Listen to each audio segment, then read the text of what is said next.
Pemilu serentak 2024. Gak kerasa ya, tahun depan kita udah memasuki tahun pemilu lagi. Yang menarik di pemilu 2024 ini, kita memilih mulai dari anggota DPRD, DPD, DPR, wali kota, bupati, gubernur, sampai presiden dilakukan secara serentak. Kebayang nggak dana kampanye yang biasanya terpisah antara pileg dan pilpres sekarang turun dalam tahun yang sama? Cuan banyak nih. Nah, kira-kira sektor apa aja sih yang diuntungkan dari pemilu 5 tahunan ini? Terus apa benar setiap tahun pemilu, emiten-emiten yang masuk sektor siklikal pemilu auto bullish? Di video ini, kita akan flashback ke tahun pemilu 2009, 2014, dan 2019 untuk melihat data sektor maupun emiten mana aja yang bullish di tahun pemilu. Tonton sampai akhir ya!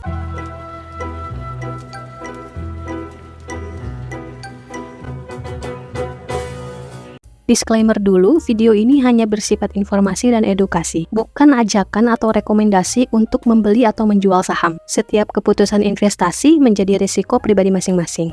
Oke, langsung saja. Sektor yang pertama ada consumer goods. Kalau kita lihat historical pemilu di tahun 2009 sampai 2019, salah satu sektor yang menarik yaitu consumer goods. Karena dalam tahun pemilu, pada umumnya daya beli masyarakat akan meningkat. Belum lagi bicara soal dana yang dikucurkan oleh partai politik yang mampu mendorong konsumsi masyarakat. Yang pertama, PT Indofood Sukses Makmur Tbk atau yang lebih dikenal dengan INDF. Indofood ini bergerak dalam bidang makanan olahan seperti bumbu, minuman kemasan, minyak goreng, pabrik gandum, dan pabrik pembuatan karung tepung. Salah satu produk andalannya yaitu Indomie. Jika dilihat dari kinerja keuangannya, di tahun 2009, 2014, dan 2019 bisa dikatakan bagus ya. Terlihat pada grafik, pendapatannya pada tahun-tahun tersebut selalu meningkat. Begitupun dengan tingkat profitabilitasnya masih sangat bagus, perusahaan masih untung di ketiga tahun tersebut. Kita lihat harga saham selama 2008 sampai 2022, terlihat di tahun 2009 harga sahamnya menurun ya dari tahun sebelumnya. Kalau dilihat dari pendapatannya pun 2008 masih berada di angka hampir 39 triliun, sedangkan di tahun 2009 hanya sebesar 37 triliun. Penurunannya hampir 2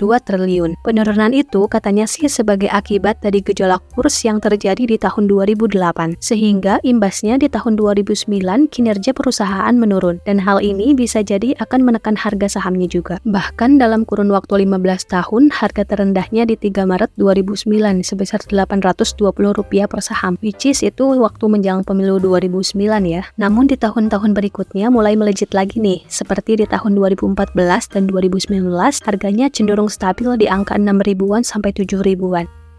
Yang kedua, ada Unilever Indonesia. Unilever ini bergerak di bidang manufaktur, pemasaran, dan distribusi barang konsumsi. Produk konsumsi ini mencakup produksi sabun, deterjen, margarin, es krim, produk kosmetik, dan masih banyak lainnya. Brand terkenalnya itu Pepsodent, Pond's, Lifebuoy, Rinso, Blue Band, Royco, dan masih banyak lainnya. Unilever ini kinerjanya bagus ya. Total pendapatan di tahun-tahun pemilu selalu naik kalau dibandingkan dengan tahun sebelumnya. Labanya pun stabil di ketiga tahun pemilu. Harga saham di tahun 2009 dan 2014 cenderung stabil, begitupun harga saham setelah tahun tersebut. Namun untuk harga saham setelah 2019 malah terjun bebas ke angka 4.000 sampai 5.000-an. Yang ketiga ada Mayora. Mayora ini bergerak dalam bidang pembuatan makanan, permen, dan biskuit. Contohnya Energen, biskuit Roma, Coki-Coki, dan masih banyak lainnya. Kalau dilihat total pendapatannya stabil ya kenaikannya, cuma laba bersihnya di tahun 2014 turun sekitar 50%. Di tahun tersebut, perusahaan hanya laba sebesar 400 miliaran, jauh dari tahun sebelumnya yang sebesar 1 triliun. Kalau harga sahamnya di 2009 masih stabil ya bila dibandingkan dengan tahun sebelumnya. Di 2014 pun sama, namun di era pemilu 2019, harga saham setelah tahun tersebut mengalami penurunan, meskipun tidak terlalu signifikan ya. Lalu sektor yang kedua ada sektor perbankan. Sektor perbankan katanya nggak kalah menarik nih, karena saat pemilu perputaran uang biasanya luar biasa besar. Mulai dari turunnya anggaran KPU, belum lagi turunnya dana dari partai politik. Sehingga biasanya sektor perbankan growing cukup kencang, terutama di bank-bank plat merah. Oke, kita lihat satu persatu ya. Yang pertama ada BRI. Dilihat dari grafik pendapatannya bagus ya, selalu naik dari tahun ke tahun. Walaupun di laba bersih masih naik turun, tapi di tahun-tahun pemilu cukup stabil. Harga sahamnya pun terlihat cukup stabil, cenderung naik terus ya, kecuali di tahun 2021 awal ada sedikit penurunan.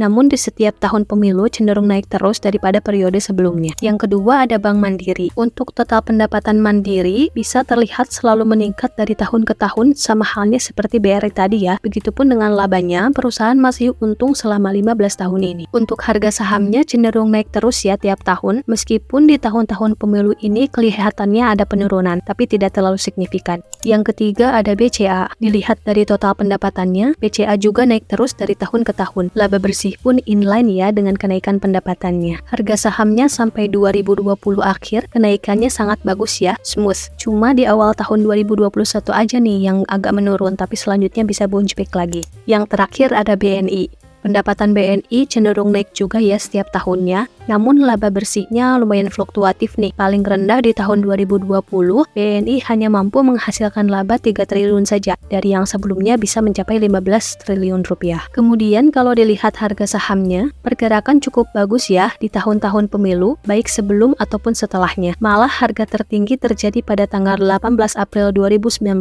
di mana tanggal tersebut masih dalam suasana pemilu.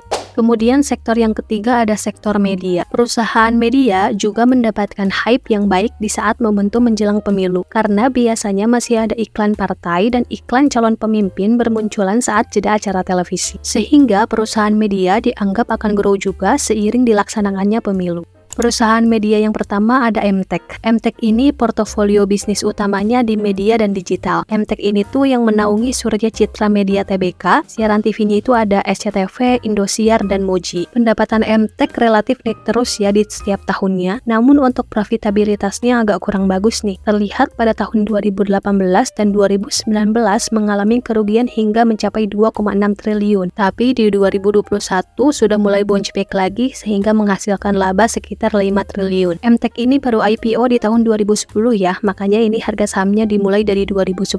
Terlihat bahwa harga sahamnya di 2014 cukup stabil dari tahun sebelumnya. 2019 juga stabil. Namun bisa dilihat bahwa mulai mengalami penurunan di awal 2021. Ya meskipun tidak signifikan ya. Lalu di pertengahan 2022 langsung melambung tinggi nih. Bisa kita lihat juga bahwa kinerja keuangannya di 2022 pun memang lagi bagus-bagusnya. Yang kedua ada MNC. Perusahaan konglomerasi ini juga berkecimpung di media dan digital. Siaran TV di bawah naungan MNC ini diantaranya RCTI, MNC TV, JTV, dan iNews. Total pendapatan MNC ini cukup baik ya, dari tahun ke tahun masih naik terus. Labanya pun masih fluktuatif namun tidak terlalu signifikan. Kalau dilihat dari harga sahamnya sih, di tahun 2009 malah turun. Harga terendahnya berada di tanggal 20 Februari 2009 sebesar Rp112 per saham. Sama halnya untuk tahun 2019, sangat turun ya harganya. Dari harga tertinggi mungkin turun sekitar 70%-an. Kalau 2014 sih sama-sama turun namun tidak terlalu signifikan ya. Yang terakhir ada SCM. SCM ini yang menaungi PT Surya Cipta Televisi dan PT Indosiar Visual Mandiri atau Indosiar. SCM ini secara pendapatan dan laba bersih masih oke lah ya selama 15 tahun ini. Jika dilihat, harga saham SCM ini paling murah ya di antara perusahaan-perusahaan yang sudah disebutkan tadi. Harga tertingginya di Rp840 per saham, berada di pertengahan tahun 2014. Secara grafik, di tahun 2008 masih stabil bila dibandingkan tahun sebelumnya. Di 2014 memang naik ya lumayan pesat, lalu di 2019 harganya mulai turun, namun tidak terlalu signifikan ya bila dibandingkan tahun sebelumnya.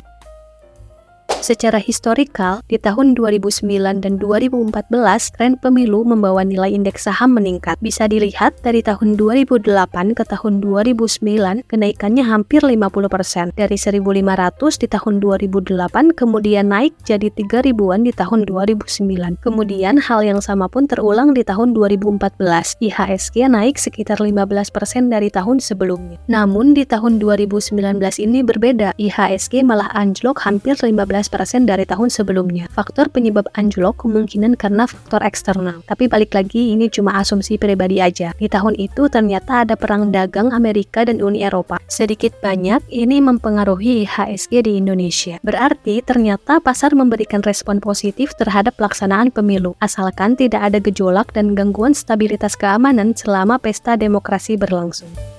Jadi gimana nih teman-teman, apakah sekarang saat yang tepat buat entry ke saham-saham sektoral pemilu ini? Atau masih mantau dulu nih? Yang terpenting jangan lupa do your own research ya, sebelum kalian membeli atau menjual, biar kamu lebih bijak sama finansial kamu sendiri. Sampai ketemu di video selanjutnya. Salam cuan!